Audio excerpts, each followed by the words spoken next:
Okay, let's unpack this. We've got some really compelling source material to dive into today, taking a close look at the world of online dating as experienced by young people, particularly Generation Z. It lays out this fascinating, almost frustrating paradox.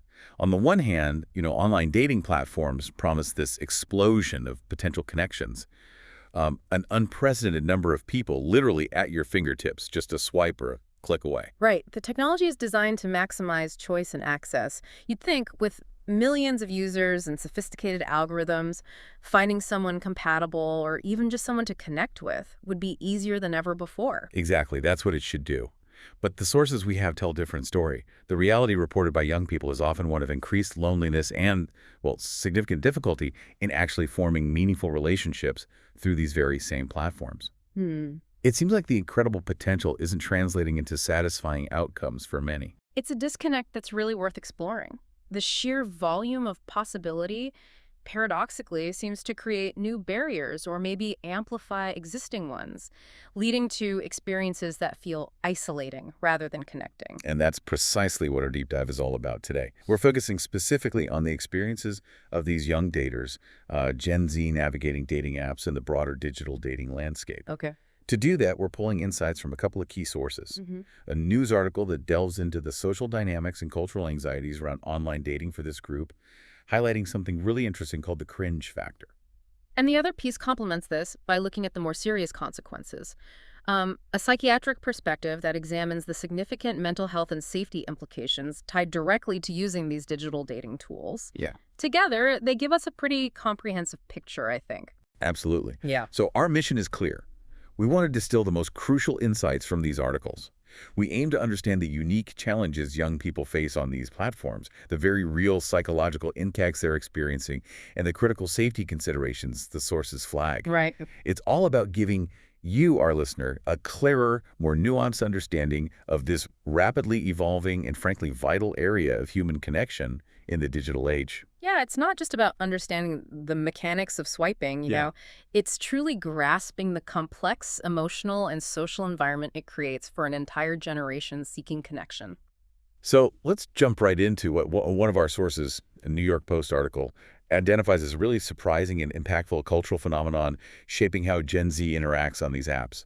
It's this idea that being perceived as cringe is, in some ways, a greater fear than being found unattractive. We can call this the cringe conundrum, fear of sincerity in Gen Z dating. This concept of cringe in this context is quite specific and powerful. The article highlights that for many young daters, it's not merely about being awkward or, socially clumsy in a traditional sense. It's fundamentally tied to vulnerability and, crucially, appearing too earnest or too invested in the process of finding a genuine connection. That sincerity itself is viewed through a lens of potential embarrassment. It's wild, isn't it? The very thing that typically underpins genuine connection sincerity is something they're actively trying to avoid. The article quotes Giovanni Wolfram, who's 25, and he really articulates this fear vividly. He told Wired something pretty blunt. You can get away with being ugly, but being cringy is just like that's a character that's imprinted on you. Wow. Imprinted on you. Yeah, he's saying that a physical attribute like being considered conventionally ugly is temporary or less fundamental than being cringy, which he sees as a deep internal character flaw, something intrinsically part of who you are. That comparison is stark, isn't it? And it underscores just how profoundly this fear impacts identity for some. If sincerity is seen as a deeply ingrained, undesirable trait, well, it makes total sense that someone would go to great lengths to conceal it. Right. And Wolfram's reaction is a perfect example. He explicitly describes cultivating dating profiles that are irony-soaked and sarcasm-laced. Irony-soaked and sarcasm-laced, specifically designed to wipe away any trace of sincerity. It's an active, conscious effort to present a persona that is the opposite of earnest. And he's aware of the contradiction. He mentions feeling intellectually really all about sincerity and earnestness, but immediately follows that by confessing his worry about being perceived as one of those guys who is too earnest and too sincere. Okay, so there's an internal conflict there. Definitely. It reveals the internal conflict valuing authenticity on one level, but being overridden by the social pressure and fear of judgment within the online dating environment. And this is where the psychological angle becomes crucial, as explained by psychologist Jordan Meisel in the source. She observes that creating a persona that is truly accurate to who you are, requires putting your genuine self out there. Hmm. And that, she says, is far more vulnerable than presenting who you think you're supposed to be or who you like to be, that idealized or detached version. It's the difference between offering your true fragile self for potential connection and presenting a carefully constructed image designed for approval or, at the very least, designed to deflect potential criticism. And the protective mechanism she describes is incredibly insightful and directly connects to this fear of vulnerability. She links this avoidance of sincerity to a form of self-preservation. Emotionally speaking, you can't hurt me if I never show myself to you. It's a shield. Totally.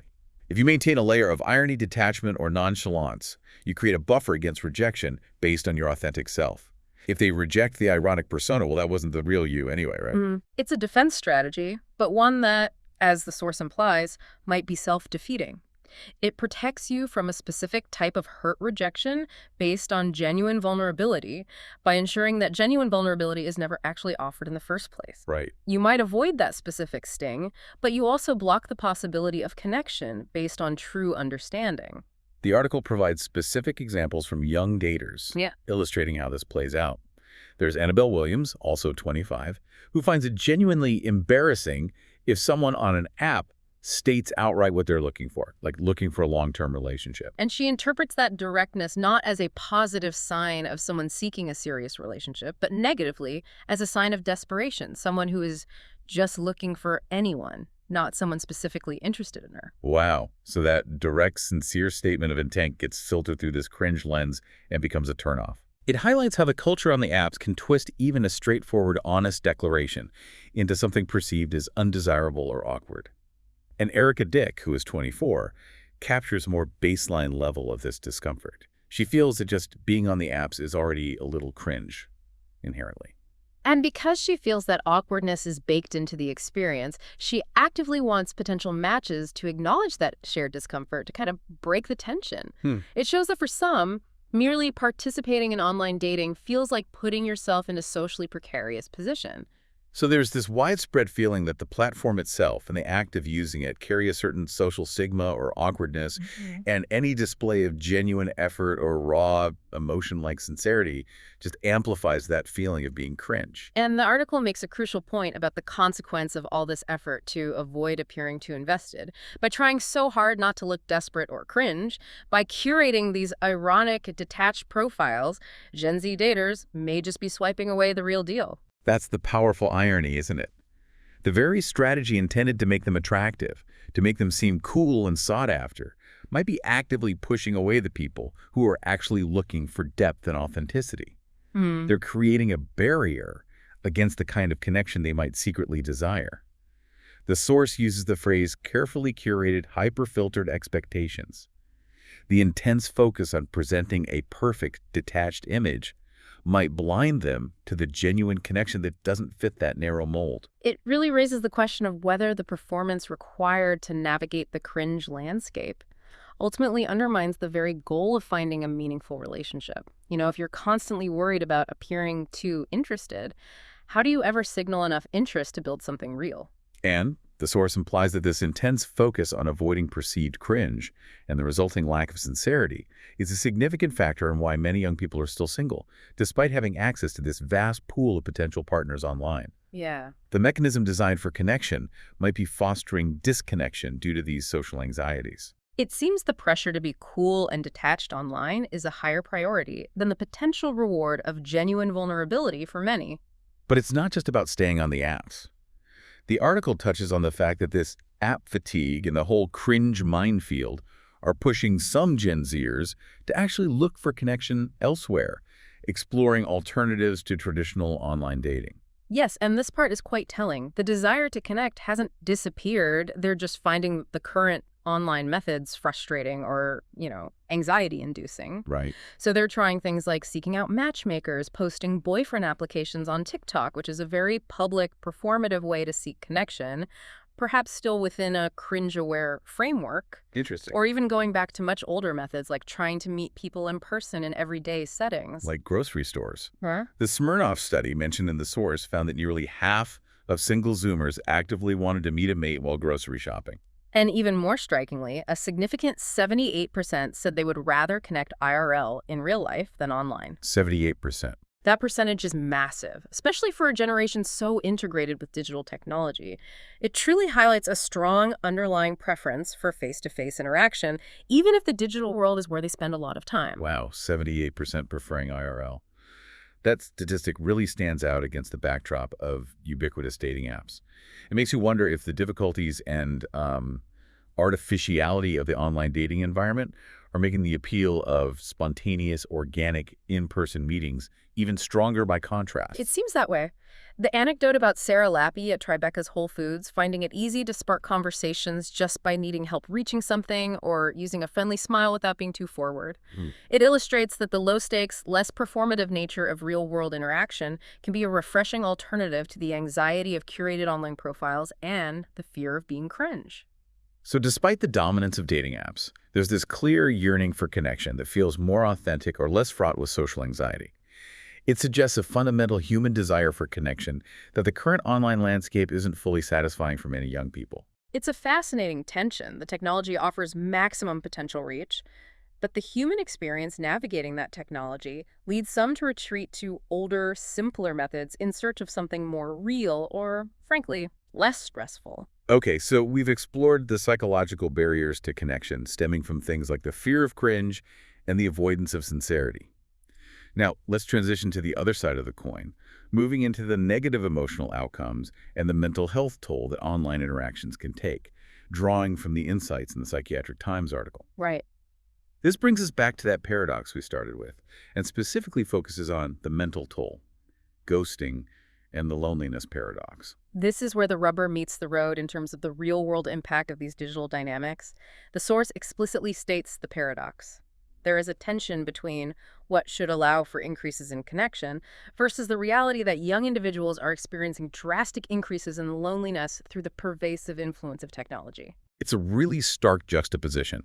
Here you have platforms literally designed to connect people, with millions upon millions of users. Bumble, for instance, had 12.5 million registered users, and a massive 72% of them were under 35. Huge numbers. Yeah. Online dating is the most common way this age group is dating. Yet the very tools meant to facilitate connection are contributing to feelings of isolation. And a major mechanism through which this happens, as the article details, is ghosting. It defines ghosting as the sudden abandonment from one party in relationships or potential relationships characterized by a complete lack of warning, explanation, or any form of communication. And the app design makes this incredibly simple. It does. Online platforms make ghosting easy and convenient. Features like the unmatch button allow individuals to simply disappear from someone's inbox and life with a single click, offering a frictionless way to move on to new and constantly available options. The source calls this an impersonal, dehumanizing aspect of online dating.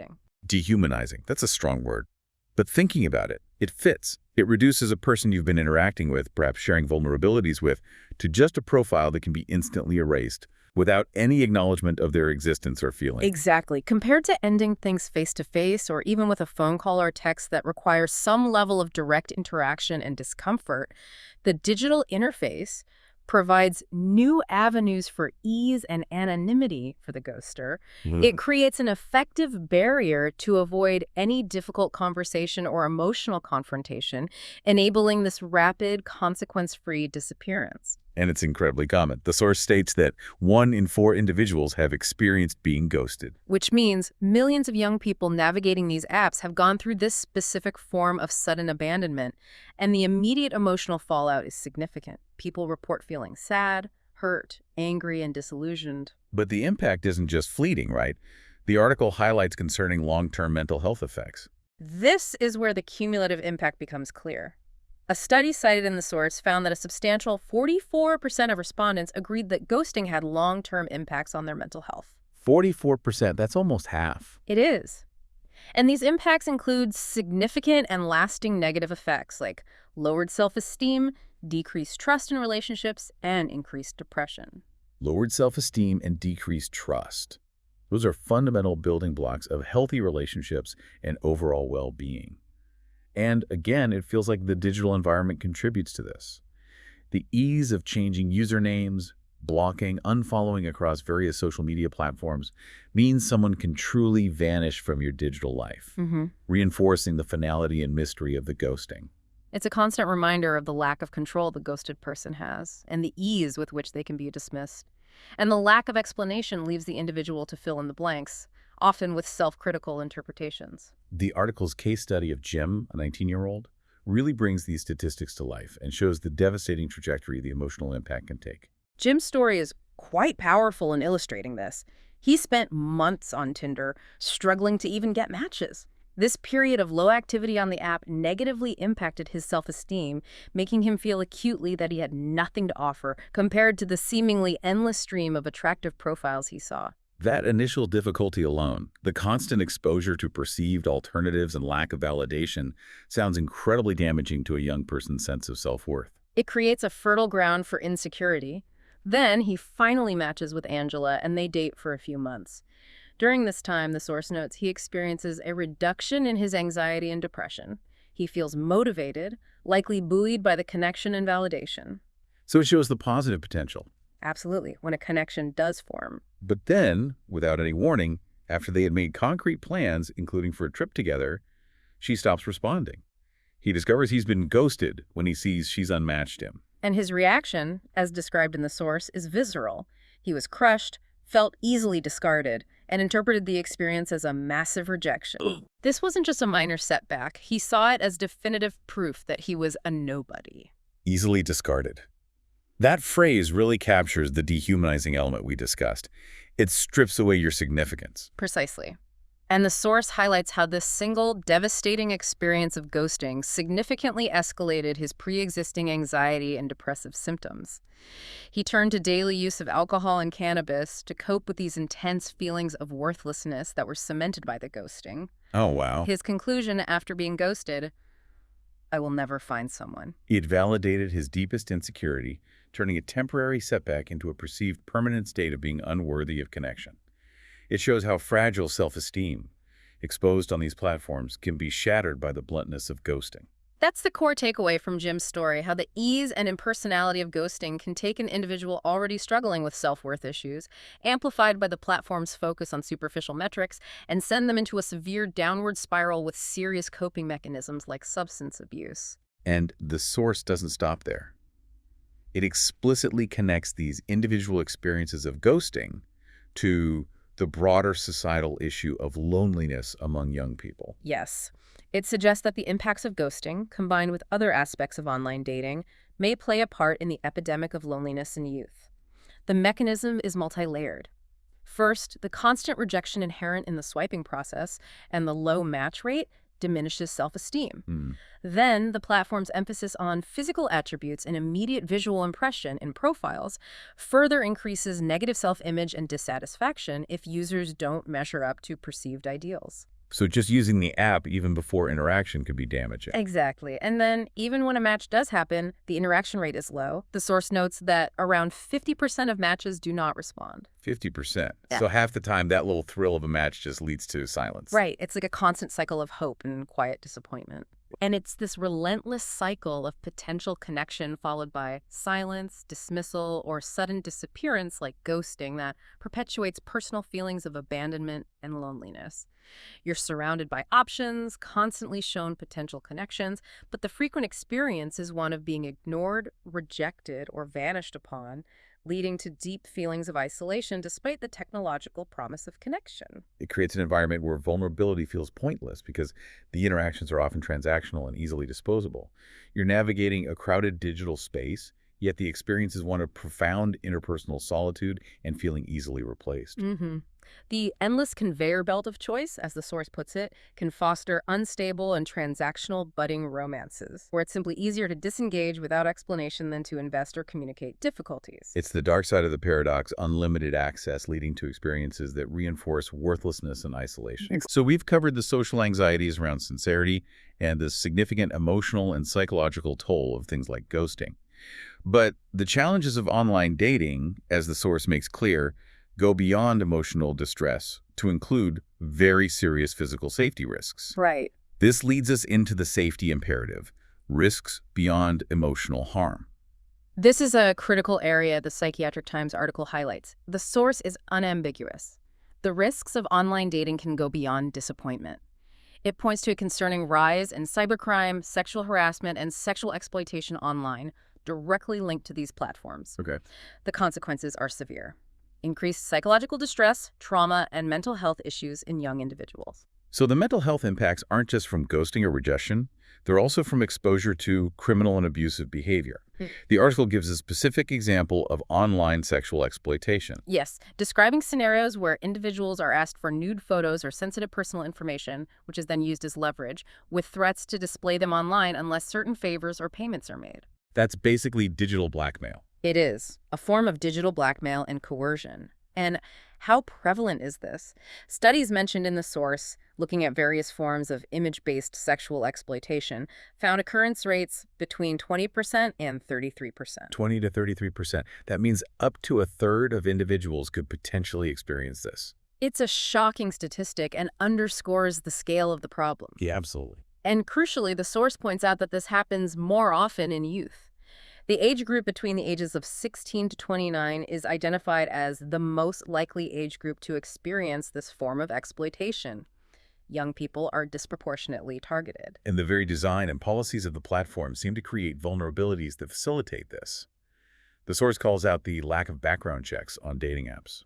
This is a major point of concern. Without mandatory background checks, individuals with a history of harmful behavior can easily access these platforms. Combine this with the ease with which individuals can create new accounts with new identities and names, Right. and you have an environment where perpetrators can operate with relative anonymity and impunity even after being reported. How do the risks of meeting someone online compare to meeting a stranger the old-fashioned way, say, at a bar or through mutual friends? Is it actually more dangerous? The source makes an important distinction. While meeting strangers in person through traditional means certainly carries inherent risks, the online dating environment offers a more limited scope for certain types of violence compared to the internet itself. The internet, the source states, can be weaponized. Weaponized, how so? Because of its global reach, the increased opportunities for anonymity, and crucially, the ability for the perpetrator to hurt their victim from a distance. Okay. This means online sexual harassment, stalking, and violence pose unique challenges that aren't as prevalent or possible in purely in-person interactions. The abuser doesn't need to be physically present to inflict harm, and they can disappear into the vastness of the internet. So, while the initial meeting might transition offline, the digital space can be used for harassment, stalking, and exploitation that follows the victim, making it harder to escape. Exactly. The digital connection point becomes a vulnerability that can be exploited remotely and anonymously. Now, it's worth noting that apps have made some strides in safety measures. The source mentions examples like Tinder's 2020 safety improvements, including a safety center, the Noonlight integration for discrete alerts, and photo verification with a blue checkmark. Yes, these are presented as positive steps. However, the source also provides a critical evaluation of their effectiveness and implementation.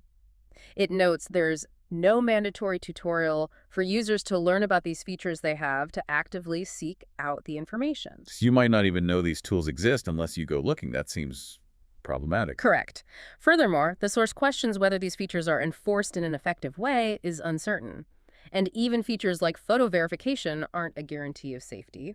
Well, according to the source, referencing an article in Time, because sexual assaults are severely underreported, even if a user has a blue checkmark, identity checks may not always be effective in screening for dangerous individuals. That's a critical point. Verification might make you feel safer, but it doesn't necessarily filter out predators who haven't been caught or reported yet. Precisely. And perhaps most importantly, the source states that safety is not essentially enforced as a responsibility on the user.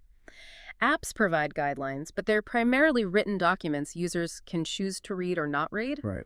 This places the primary burden of safety squarely on the user to educate themselves, use the optional tools, and take precautions, navigating a platform that, by its design, offers pathways for abuse. So the apps offer tools, but don't mandate their use or fundamentally change the environment to make it inherently safer. They kind of offload the responsibility onto the individual. The case study of Jane in the source starkly illustrates how these risks can culminate and how the platforms become intertwined with the abuse itself. Jane's story, a 22-year-old, is unfortunately a common and horrific trajectory.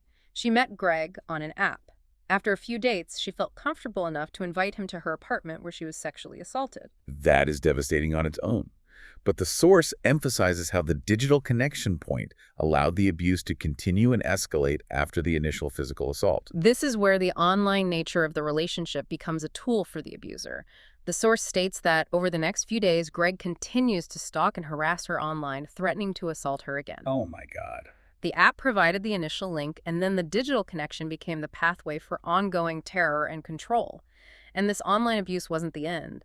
A week later, he escalates to in-person stalking, which resulted in immense psychological distress for Jane, profound anxiety, and fear that left her essentially confined to her home, fearing encountering him in everyday places. She was trapped by the fear that originated online and escalated into her physical world.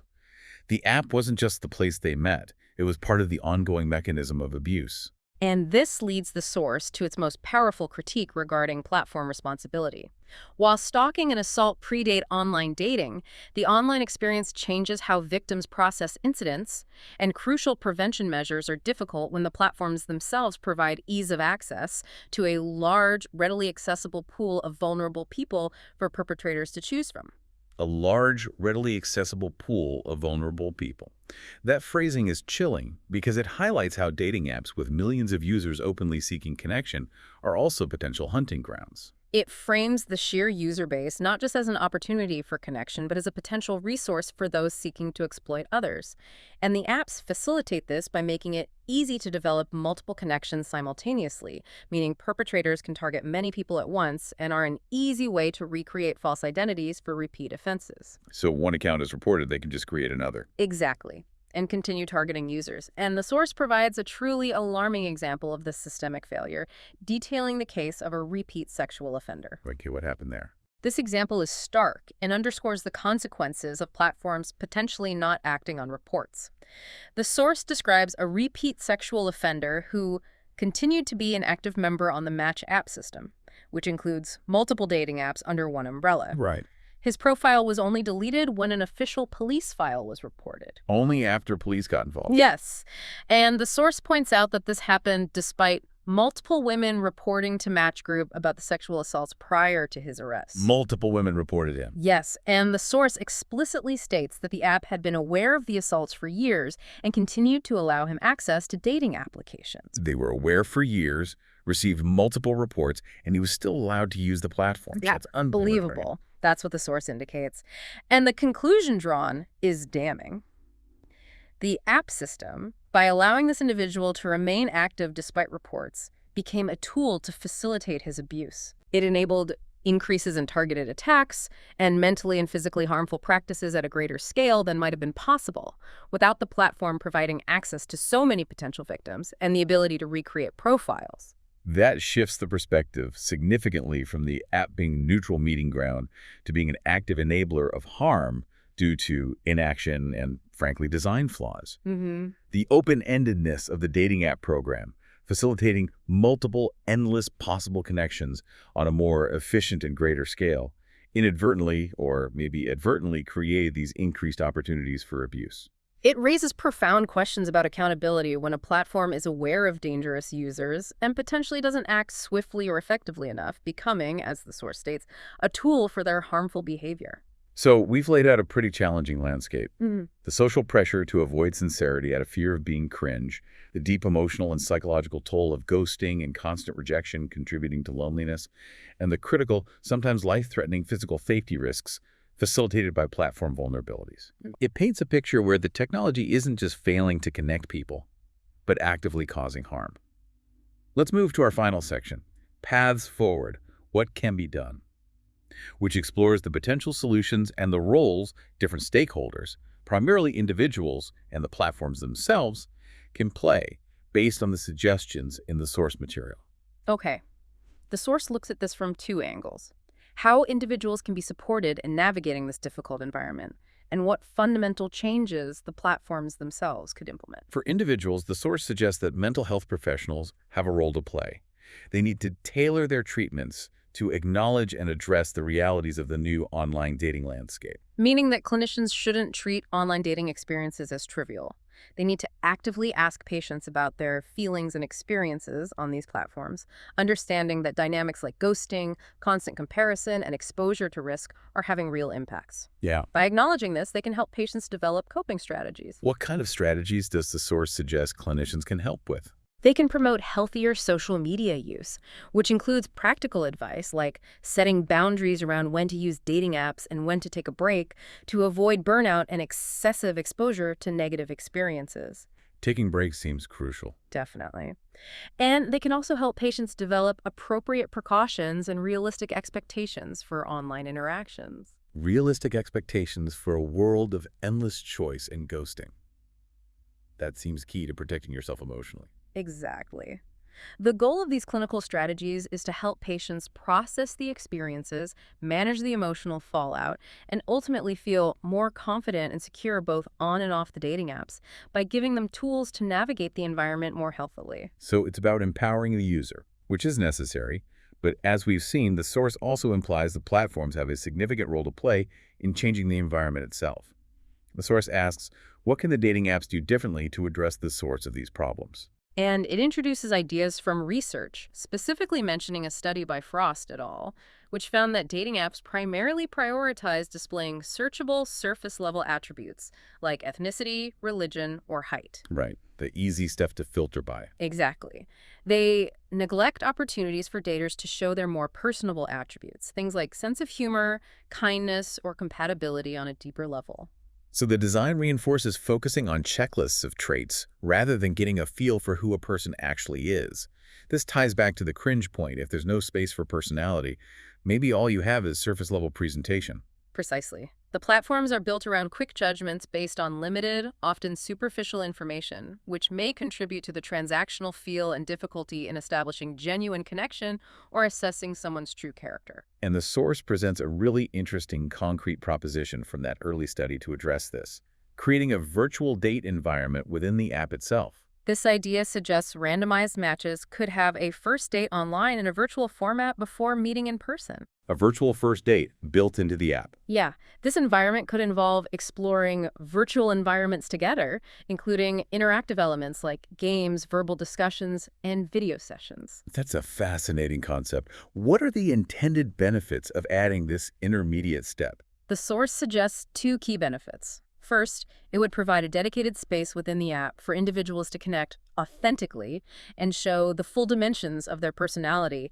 beyond static profiles and brief chat exchanges. It moves beyond the surface. Giving sincerity a place to exist without the pressure of a curated profile or the immediate judgment of an in-person meeting. Right.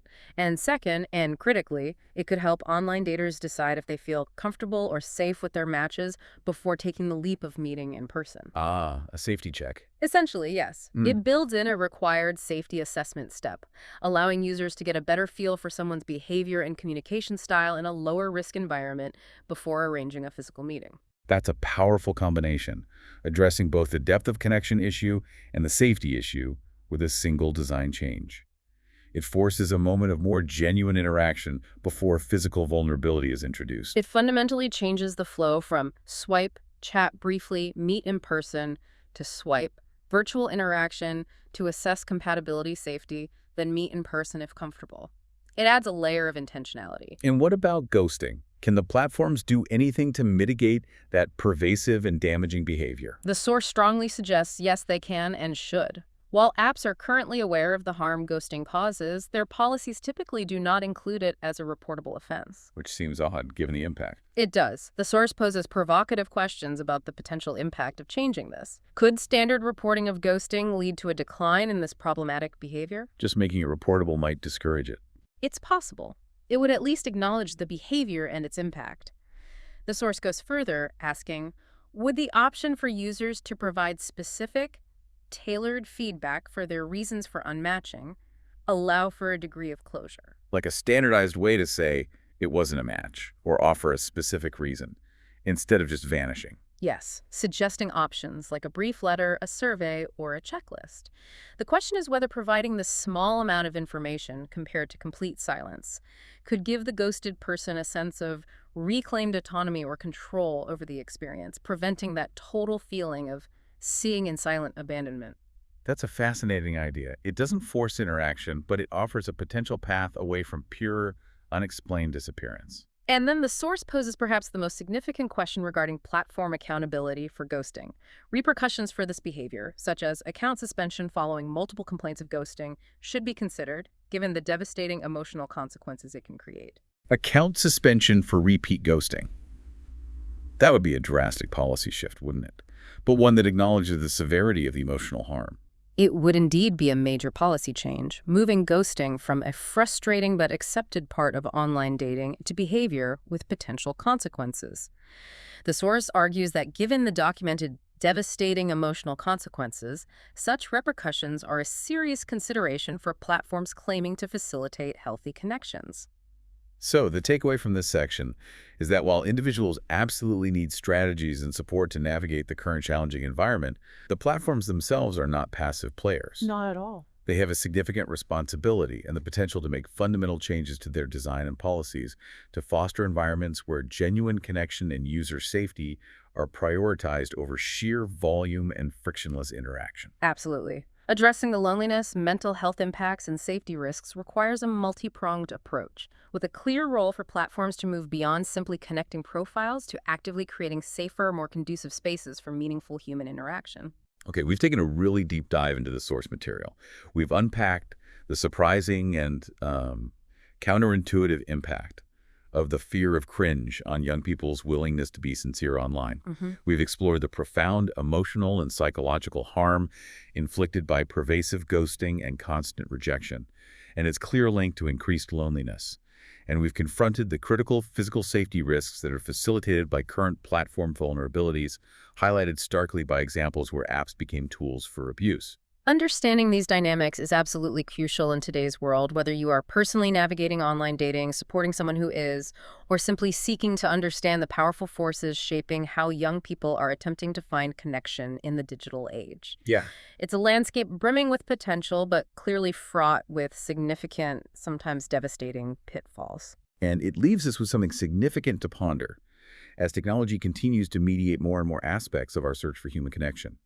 In a world where finding someone is, in theory, just a swipe away, what is the true cost, both individually and societally, of prioritizing perceived coolness and effortless detachment over the fundamental human needs for vulnerability, sincerity, and deep, authentic understanding?